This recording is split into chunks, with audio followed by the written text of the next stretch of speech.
कोटा उत्तर से भाजपा के विधायक प्रहलाद गुंजल मुख्य चिकित्सा एवं स्वास्थ्य अधिकारी डॉक्टर आरएन यादव से गुंडागर्दी पर उतर आए।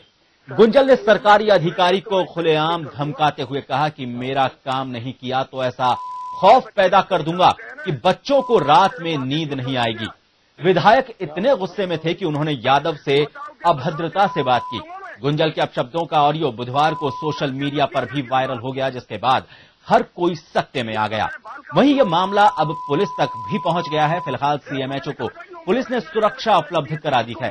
आपको बता दें कि गबन में फंसे मेल नर्स को मनमाफिक जगह पर नहीं लगाना गुंजल को नागवार गुजरा था, जिसकी वजह से वो भड़क गए। आपको सुनाते हैं उस ऑडियो क्लिप का थोड़ा सा हिस्सा जो रिकॉर्ड की गई थी उस दौरान जब प्रहलाद गुंजल गालियां देते हुए बात कर रहे थे सीएमएचओ आरएन यादव से।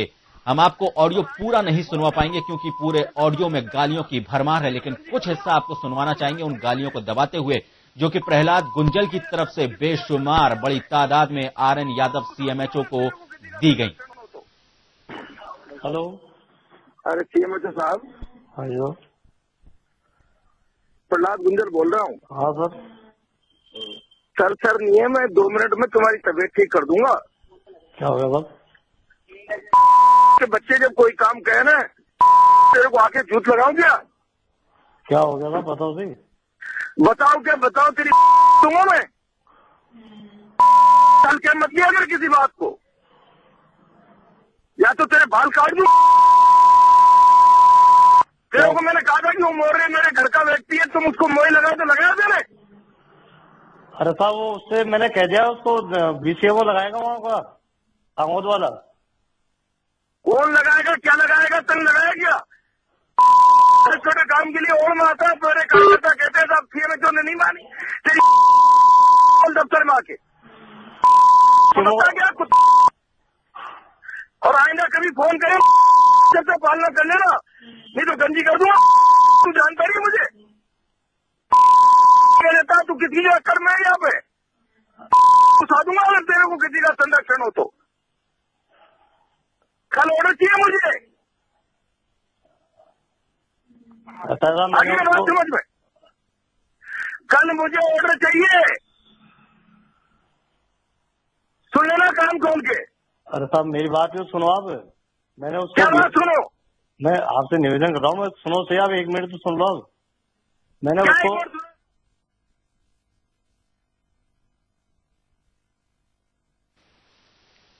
इस मामले को लेकर गुंजल एक बार फिर विवादों में आ गए हैं। उससे पहले भी कई बार वे विवादों में आ चुके हैं, लेकिन इस मामले को लेकर एक बार वो फिर सुर्खियों में हैं। गुंजल ने सरेआम फोन पर गालियां दी। इस बार विधायक गुंजल ने संभाग के सबसे बड़े चिकित्सा अधिकारी आरएन यादव को जान से मारने की धमकी देते हुए फोन पर गालियां दी हैं। घबराए हुए मुख्य चिकित्सा एवं स्वास्थ्य अधिकारी ने जान से मारने की धमकी मिलने के बाद कोटा एसपी से सुरक्षा की गुहार लगाई।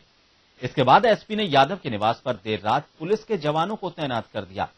धमकियां मिलने के बाद मुख्य चिकित्सा एवं स्वास्थ्य अधिकारी सदमे में हैं और सहमे हुए हैं और ऐसे हालत में नौकरी छोड़ने को मजबूर होने की बात कह रहे हैं। मैं घर पे था तो फोन आया तो उसमें मतलब मैंने ये नहीं किया वो नहीं किया, गालियां देने लगे। तो मैंने तो कहा मैंने साहब मैंने अच्छी बात नहीं, मैंने इस तरह आप कह रहे हो तो आप तो कह रहा क्या कहूँ मैं। तो यही करता रहा। उसके बाद वो लगभग 6-7 मिनट तक गालियां देते रहे लगातार। फिर उसके बाद में वो बात भी आई हुई हो गई थी और फिर उसके बाद आज फिर शाम को ऑफिस में था मैं भी 9-9:30 बजे तक। तो फिर फोन आया उसका, कोई दिलीप शुक्ला करके है, तो कि मैं गुंजल साहब के ऑफिस से बोल रहा हूँ और आपने ये जो आपका जो बात हुई थी उसको इधर उधर किया है तो अच्छी बात नहीं है। मैंने कहा मेरे को तो पता नहीं है कहाँ हुई कहाँ नहीं हुई। तो मैं तो भूल भी गया था बात को, लेकिन फिर वो जब इतना ज्यादा मतलब मेरे को वापस धमकी दी तो फिर एसपी साहब से मिला। मैंने कहा साहब ये इस तरह नौकरी कैसे करूंगा। तो मतलब काफी तो आरएन यादव बड़े डरे हुए हैं। एसपी से उन्होंने गुहार लगाई और इस वक्त हमारे साथ फोन लाइन पर मौजूद हैं खुद आरएन यादव साहब हमारे साथ मौजूद हैं, सीएमएचओ जिनको गालियां दी गई गुंजल की तरफ से, ऐसा आरोप लगाया है आरएन यादव ने। यादव जी हमारे साथ फोन लाइन पर मौजूद हैं कोटा से। यादव साहब, क्या है पूरा मामला और किस तरह से पूरा वाकया पेश आया? और उसके बाद जैसा आपने बताया कि एक बार और फिर आपको धमकी दी गई और दिलीप शुक्ला नाम के किसी व्यक्ति ने आपको फोन पर कहा कि आपने इस ऑडियो क्लिप को इधर उधर किया है, सारी बात को आपने जनरल कर दिया है, उसको लेकर आपको धमकियां दी गई। जी, ये सोमवार को शाम को 10 बजे फोन आया था गुंजल साहब का कि कोई एक कंपाउंड है वहाँ पे बपावर कला में सांगोद तहसील का, उसको बपावर से मोरी कला में लगा दिया जाए। जी, तो मैंने कहा साहब, मैंने वहाँ लगाने के लिए मैंने बीसीएमओ को कह दिया, वो लगा देगा। जी, तो फिर नहीं क्या, फिर उसके बाद गाली वाली शुरू कर दी कि तुमने ये किया वो किया, तुम्हारी ये वो। जी, यादव साहब, आपको बीच में रोकना चाहेंगे। अभी हमारे साथ प्रहलाद गुंजल जी हैं, विधायक हैं कोटा उत्तर के, जिनके ऊपर ये पूरा आरोप आपकी तरफ से लगाया गया, उनसे भी एक बार बात करते हैं। गुंजल साहब, आपके ऊपर आरोप ये लगाया जा रहा है कि आपने फोन पर सीएमएचओ साहब को धमकियां दी, क्या कहेंगे आप?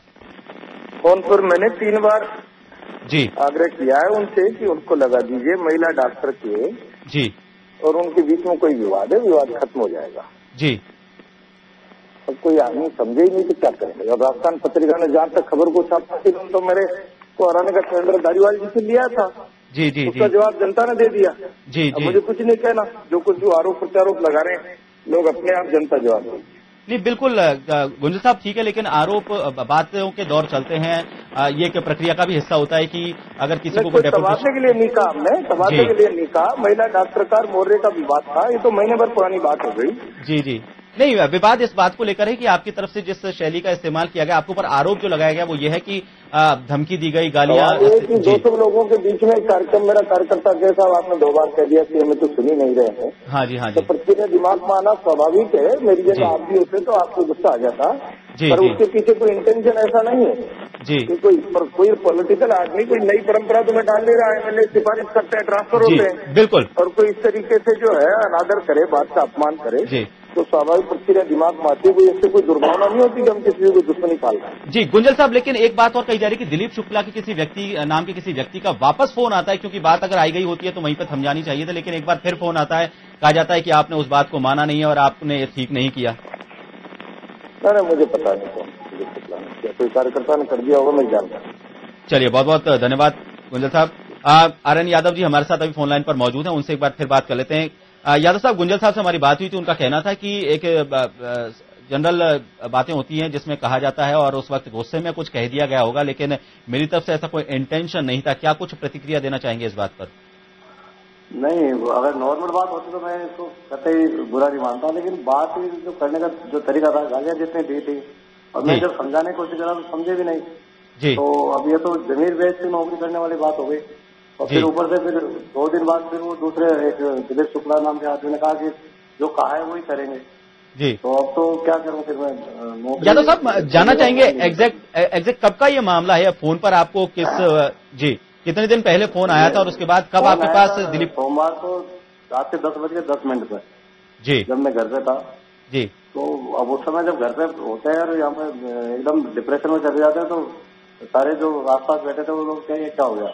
मतलब 15 दिसंबर की बात कर रहे हैं जी, रात को 10:10 पर, क्योंकि अभी गुंजल साहब से हमारी बात हो रही थी, उनका कहना था कि शायद महीने भर पहले का ये पूरा मामला बता रहे थे। पहले महीने भर पहले वो कंपाउंडर ने चोरियों का मतलब 2000 गोली का गबन करने का आरोप लगा था उसके ऊपर। बीसीएमओ ने वहाँ पर चेक किया था जी। और वो मैंने उनको कहा भी था, एमएलए साहब को था कि इस आदमी ने 2000 गोलियों का हेरफेर किया था जी, तो वो तो गाली देकर के नहीं कि मैं तो इसको सुनना ही नहीं चाहता। तो अगर मान लो कर्मचारी कोई गलत कर रहा है तो हमारा काम सरकार ने इसी लगाया कि अगर कोई गलत कर रहा है तो रोका जाए जी। और उसको हम ये चाह रहे थे कि उस आदमी को उस ब्लॉक से हटा के दूसरे ब्लॉक में लगा दिया जाए जी, क्योंकि अगर वहीं रहता है तो फिर वो कोई न्यूसेंस क्रिएट करेगा। हाँ। तो यादव साहब, अब आप जी जब आप पुलिस के पास पहुंचे तो एसपी से आपने गुहार लगाई, उनका क्या कहना था इस पूरे मामले को लेकर? एसपी साहब ने कहा घबराने की जरूरत नहीं है, ऐसे तो नौकरी कर रहे हो आप, तो ये थोड़ी कि मतलब डर के करोगे या इस तरह इतनी धमकियों में या इस तरह भयभीत होकर के नौकरी करने की वो नहीं है। तो क्या आप अगर कोई भी परेशानी है मेरे को लिख के दे दीजिए जी, और अभी आपको गार्ड वगैरह लगा देंगे जी। यादव साहब, अगला कदम क्या होगा आपका इस पूरे मामले को लेकर? अगला कदम तो मेरा तो क्या कदम है, मैं तो जैसा मेरे विभाग वाले कहेंगे वो करूंगा जी। मेरे को तो भाई मेरे कोई न तो मेरे साथ में मेरा कोई पर्सनल झगड़ा नहीं है जी, लेकिन उनके दिमाग में क्या है ये तो वो खुद ही जाने। मैंने तो आज तक उनकी किसी बात का विरोध नहीं किया, कल भी मतलब उसके इतना होने के बावजूद भी उस आदमी का जहाँ पर वो चाह रहे थे वहाँ कर दिया था। तो मेरा कोई इंटेंशन तो ये नहीं था कि उसको नहीं करूँ।